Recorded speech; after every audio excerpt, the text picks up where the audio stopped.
Begini ya, Jadas Mujaddid itu orang yang dipercaya atau disahkan untuk bikin pola-pola atau metodologi dalam Islam. Kita alhamdulillah di Indonesia misalnya mengembangkan Islam dengan kalimat atau kata-kata yang insya Allah itu mengawal mazhab ahli sunnah wal jamaah. Misalnya contoh yang sering saya sebut, setiap dari kita itu selalu kalau baca sholawat wassalatu wassalamu ala sayyidina Muhammadin wa ala alihi wa sahbihi ajmain, dan untuk semua sahabat semuanya. Kata semuanya adalah kalimatun fariqoh, kalimatun fasilah, atau kaulun fasil, atau kaulun faslun. Ahli sunnah itu siapa? Adalah orang yang menghormati semua sahabat. Jadi ajma'in itu bukan sekedar kata rutin, tapi maklumat dari kita bahwa kita berkeyakinan bahwa semua sahabat adalah adil, semua sahabat kita hormati. Ini beda sekali dengan kelompok tertentu dalam Islam yang sangat menghormati Sayyidina Ali tapi sangat menghina Sayyidina Abu Bakar. Jika ajma'in ini jangan jadi rutinitas, tapi memang benar-benar maklumat dari kita untuk orang sekeliling kita, untuk anak cucu kita, untuk semuanya, bahwa ciri khas ahli sunnah wal jamaah adalah ditandai dengan menghormati semua sahabat. Dengan tradisi pemaknaan seperti ini, maka kalimat ajma'in atau kata ajma'in ini keluar an ilmin wa an bayinatin, keluar dari rumus ilmu dan dari kesaksian ilmiah. Kesaksian ilmiah misalnya begini, andai kan Abu Bakar itu mal'un, orang yang kena laknat, berarti Nabi itu salah pilih teman. Andai kan Sayyidah Aisyah itu mal'unah, berarti Nabi salah pilih istri. Jadi ketika kita tidak bisa detail secara ilmiah dengan argumentasi secara ilmiah, setidaknya kita memaklumatkan secara ijmal bahwa kita adalah menghormati wasahbihi ajmain. Jadi itulah yang dimaksud Mbah Mun. Saya sering ngaji beliau dan beberapa kesempatan diberi penjelasan juga sama Gus Zufur sebagai putra beliau. Misalnya komitmen ahli sunnah diantaranya apa? Kita menghindari mengkafirkan orang Islam apapun dosanya. Ini juga ditulis oleh Mbah Mun di antara ciri khas ahli sunnah wal jamaah. Beliau menyebut salasun min aslil iman, ada 3 pokok dalam iman. Di antara yang beliau sebut adalah wala nukafiruhu bidzambin, orang Islam tidak boleh kita kafirkan hanya karena melakukan dosa besar. Logika yang terbangun dari teori itu adalah sederhana. Misalnya Mbah Maimun itu paling gak suka namanya perang, chaos, karena agama ini sangat menghormati nyawa. Kullu muslimin ala muslimin tu haramun damuhu wa maluhu wa irdu. Yang paling diharamkan itu adalah pertumpahan darah. Wa id akhadna mitsaqakum la tasfikuna dima'akum. Pertama ada Bani Adam, pertama ada peradaban Bani Israel, pertama ada peradaban para nabi. Itu komitmen dasarnya apa? Jangan sampai ada pertumpahan darah. Kemudian Gus Zufur pernah cerita ke kita, kenapa Said berjanji itu menjadi mujaddid. Itu diantara alasannya itu, ketika negara-negara lain perang nyari format manhaj, ikut manhaj apa sampai perang, orang Indonesia bisa nikmati Islam lewat terbangan. Jadi yang lain perang, kita mencintai Nabi dengan asik pakai apa? Terbang. Sudah terbangan berstatus mahabbah kepada Rasulullah Shallallahu Alaihi Wasallam. Ini yang harus kita kembangkan. Sehingga saya berharap fikih pilkada, ya fikih apa? Pilkada. Yang tadi disindir katanya datang ikhlas tidak demi apa tadi? Uang itu. Saya nggak ngerti itu tadi bahasa Thailand atau mana, nggak tahu saya. Saya itu tertawa itu karena nggak paham. Kok ada bangsa Indonesia yang bahasanya gitu, jadi saya itu tertawa karena tidak paham, tapi ngerti lah arahnya. Saya pernah mengkaji fikih pilkada sama teman-teman. Itu cara berpikir juga darul mafasid muqaddamun ala jabil masoleh. Dulu orang untuk jabat itu harus duel, harus tarung. Misalnya ada dalang ingin dapat istrinya dalang yang lain yang cantik, itu ya tarung, yang menang terus dapat. Sampai ada kerajaan Sumeneb juga gitu, ada kerajaan di mana perang terus sebagian kalah lari kemana, sebagian terusir lari kemana. Dulu itu semuanya pakai perang. Sekarang alhamdulillah perebutan kekuasaan itu lewat pilkada. Apapun di situ ada bohongnya, ada nggak bener-benernya sedikit. Tapi setidaknya itu tidak dengan aturan pertumpahan apa? Darah. Ya saya yakin sih ada salahnya ya, tidak usah diumumkan juga tahu semua. Ya. Tapi di situ ada dosa besar yang kita hindari, yaitu menghindari pertumpahan apa? Darah. Ini sudah membaik dari dulu perebutan kekuasaan lewat pertumpahan darah, sekarang lewat seni merebut hatinya masyarakat. Kalau masyarakat sukanya senyum ya dikasih senyum. Kalau sukanya uang ya tidak tahu ya. Itu mulai masalah. Mulai masalah. Karena memang yang namanya pilkada itu merebut hati pemilih. Masanya terus kaifiahnya itu apa? Ya tidak tahu itu, saya kan tidak calon bupati, tidak tahu. Itu lebih pinter.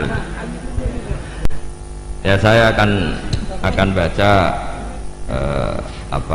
peradaban yang disebut nanti biar diteruskan Gus Sofur halaman 9. Wa dhahara ba'da dzalika fil qarni tsani ba'dal alfi al imam ar-rabbani al-alamah ahadu itrati Rasulillah sallallahu alaihi wasallam Asy-Syaikh al-Imam al-Murtadha Sahibu Syarh Ihya Ulumuddin al-musamma bi Hafiz Sadatil Muttaqin alladzi tamma naf'uhu fil anha wal bilad marji'u ulama ahli sunnah wal jamaah. Ini sekaligus penghormatan bagi kita. Jadi di antara mujaddid itu ada yang bernama Sayyid Murtadha Az-Zabidi, yaitu Syarihul Ihya yang ngarang kitab Ithafus Sadat Al-Muttaqin. Itu sekitar 14 jilid. Kalau yang cetakan Darul Kutub Ilmiah itu 14 apa? Jilid. Itu beliau punya santri mulazim, itu orang Indonesia. Namanya Kiai Abdul Mannan. Mbah kandungnya Kiai Mahfud Termas. Jadi Mahfud bin Abdullah bin Abdul Mannan. Kemudian Kiai Mahfud ini kita tahu punya murid namanya Kiai Fakih Mas Kumambang Gresik. Kiai Fakih punya murid Mbah Zubair punya putra sekaligus muridnya Mbah Maimun. Ya terus sampai kita, sampai Gus Sofur, sampai kita. Sehingga pikiran-pikiran besar Said Zabidi itu bisa kita tangkap. Misalnya gini, saya sering diceritani Mbah Mun tentang kitab Ithaf. Di antara padanan maksudnya padanan itu semua ulama itu pasti punya fatwa yang nggak ada kembarannya. Dan itu polanya umum, sehingga ciri khas ulama disebut mujaddid itu bisa menganalisis agama dengan cara yang menakjubkan. Kata Said Az-Zabidi begini, orang Islam ini tidak akan mengalami kekeliruan kayak yang dialami orang Nasrani, yaitu menuhankan nabinya. Tapi juga tidak akan mengalami kekeliruan kayak yang dialami orang Yahudi, yaitu menyepelekan apa? Nabinya. Orang Yahudi itu sering membunuh para nabi. Dan itu rumusnya sederhana, cukup membaca Allahumma sholli ala Sayyidina Muhammad atau Allahumma sholli ala Muhammad abdika wa rasulik. Kenapa demikian? Islam itu datang setelah orang Nasrani salah memuja Isa sehingga diposisikan sebagai apa? Tuhan.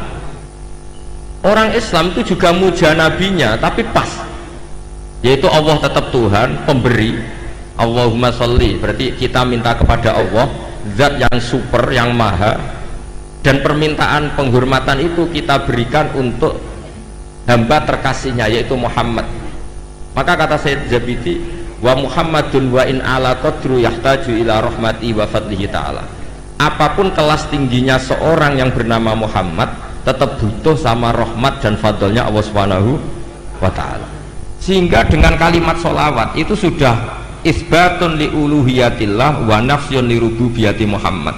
Dengan kalimat ini orang Islam tidak akan kecelakaan menuhankan Muhammad. Karena apa? Allah pemberi, Rasulullah peneri.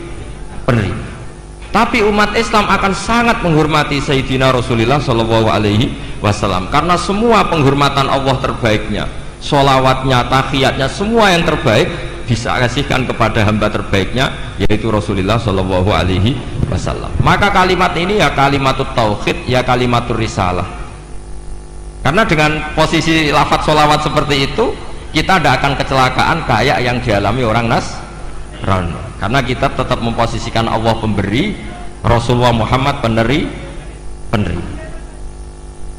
Itu kata Sayyid Zabidi. Jadi akan selalu ada ulama yang memodifikasi Islam itu menjadi mudah.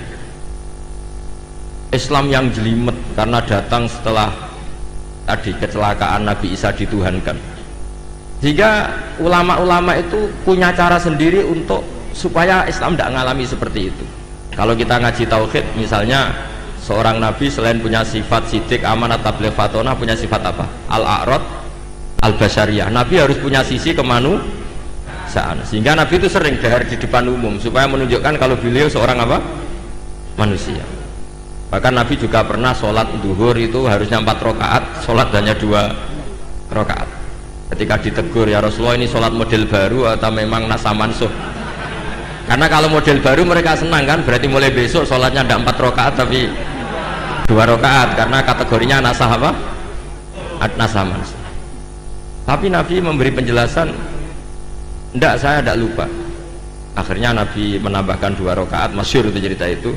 Terus kata Nabi, ma kuntu ansa walakin unassa li as-sunnah. Saya ini sebetulnya tidak pernah lupa, tapi didesain Allah lupa supaya bisa bikin apa? Sunnah. Tapi apapun itu menjadi sangat basyariah. Saya ulang lagi, apapun itu sangat apa? Basyariah. Dan basyariah Nabi ini menguntungkan Islam, yaitu ciri khas Islam adalah menuhankan Allah saja, dan selainnya apapun hebatnya, meskipun seorang Rasulullah Muhammad tetap namanya abduhu wa rasuluh. Nah, hal-hal seperti ini terus kemudian dilakukan oleh Imam Ja'far Al-Barjanji secara mudah. Kita sholawatan, kita terbangan. Dengan cara seperti ini pula kita mahabbah Rasulullah semahabbah-mahabbahnya tanpa mendudukkan Rasulullah Muhammad sebagai itu Tuhan. Karena kita selalu meminta Allahumma, Allah, engkau, kita semua meminta kepada engkau supaya sholawat engkau engkau berikan kepada kekasihmu. Berarti fawwahu wal mu'ti, Allah adalah pemberi, Nabi adalah penerima. Maka terus statusnya jelas bahwa Allah adalah selalu Tuhan, Rasulullah adalah abduhu wa rasul. Sehingga terus kita baca subhanalladzi asra bi abdi. Sehingga kata para ulama, wasfiyatu Muhammad, wasfiyah terbaiknya adalah ketika disebut abduhu wa rasul. Karena tadi agama Islam itu datang setelah prahara atau setelah kecelakaan, setelah kesalahan seorang nabi di Tuhan. Tapi hebatnya ahli sunnah, hebatnya NU, hebatnya pesantren, menjelaskan ilmu seserius ini itu menjadi gampang. Karena ya daripada umat mikir jelimet, pokoknya kon maca apa? Sholawat, wis ra paham-paham sithik. Soale sing calon bupati maca sholawat ben dadi. Ya sebetulnya banyak yang enggak ikhlas juga, sudah itu enggak penting, sementing pokoknya natijahnya itu isbatun li uluhiyatillah wahdah dan isbatun li abdiyati Rasulullah Muhammad sallallahu alaihi wasallam, sehingga kita tidak mengalami apa yang dialami orang-orang Jadi di sini Mbah Mun menyebut wa awwalu man lazamahu min ulama Jawa Ki Abdul Mannan khina muqamihi bi Makkah al-Musyarrafah. Farwa anhu dzakal kitab. Warwa anhu ay an Kiai Abdul Mannan ibnuhu Kiai Abdullah. Sumarwa anhu ibnuhu Kiai Mahfud At-Turmusi atau At-Tarmasi. Farwa anhu Kiai Faqih Al-Maskumambangi. Warwa anhu tilmidhuhu walidi Kiai Zubair Tahlan. Sumarwaituhu anhu.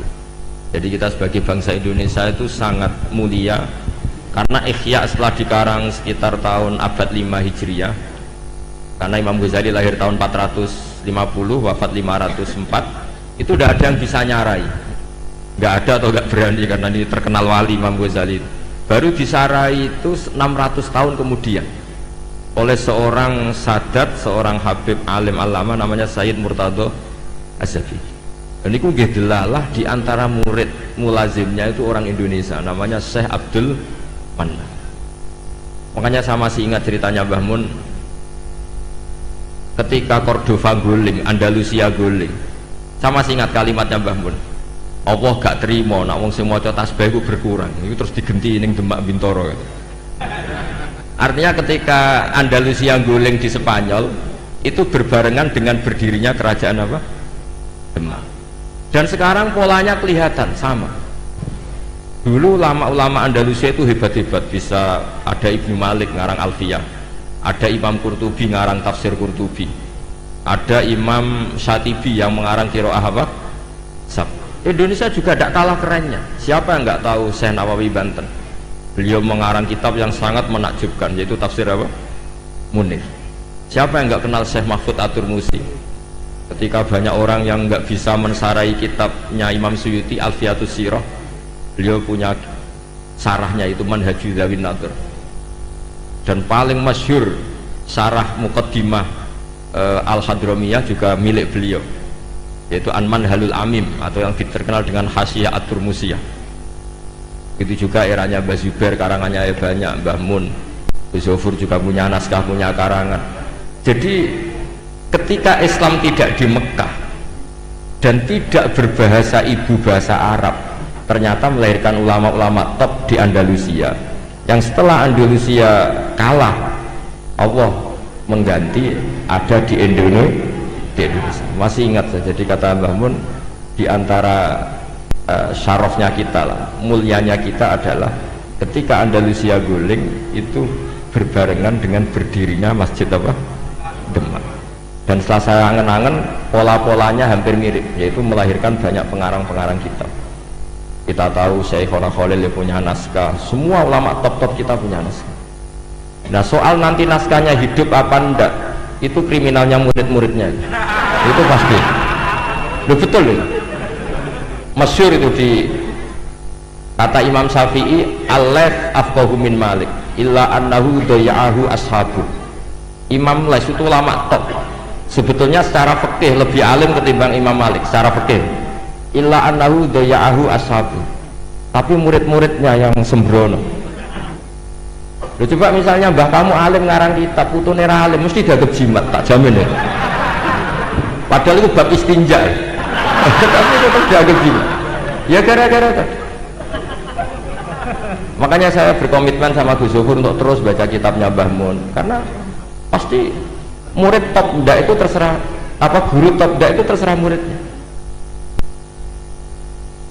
Itu sudah jelas ya. Khalnya Mbah Zubair, andaikan tidak punya putra Mbah Mun, mungkin nggak serame itu. Orang nggak bahas Mbah Zubair lagi, andaikan tidak ada Mbah Mun. Andaikan Mbah Mun tidak punya murid-murid, punya utamanya putra-putranya, mungkin orang tidak bahas Mbah Mun lagi suatu saat. Makanya kata Imam Syafi'i ketika komentari Imam Lais, al-lais afqahu min Malik illa annahu daya'ahu ashabu. Imam Lais itu lebih faqih ketimbang Imam Malik. Imam Malik nasibnya baik, beliau punya murid top namanya Imam Syafi'i. Jika kitabnya Mudawwan, Imam Syafi'i punya murid Imam Buaiti, Mudawwan, Imam Muzani. Setelah itu ada Mukhtasarul Muzani. Setelah itu di Mukhtasar lagi oleh Imam setelahnya, ada Imam Rafi'i, ada Imam Ghazali. Setelah itu terus mulai Imam Haroman, Imam Ghazali, terus Minhajut Thalibin, Imam Nawawi, terus sampai saya Zakaria Al-Ansari. Dulu namanya kitab setelah itu jadi Mukhtasarul Muzani, setelah itu jadi Nihayatul Matlab fi Dirayatil Madhab dikarang Imam Haroman. Setelah itu Imam Ghazali Al-Wasit wal Basit, setelah itu Imam Rafi'i, setelah itu Imam Nawawi. Setelah itu terus Imam Nawawi menamakan kitabnya Minhajut Thalibin, saya Zakaria Ansari mengarang namanya Manhajut Tulab. Ya sama, pola-polanya sama, tapi yang penting kitab ini tidak hilang. Saya sampai sekarang belum pernah tidak baca kitabnya Mbah Mun, mulai Mbah Mun Sugeng sampai sekarang di murid-murid saya, di muhibin saya, karena saya tidak ingin menjadi tersangka kayak anak buahnya Mbah Mun. Ya, saya kira demikian. Assalamualaikum warahmatullahi wabarakatuh.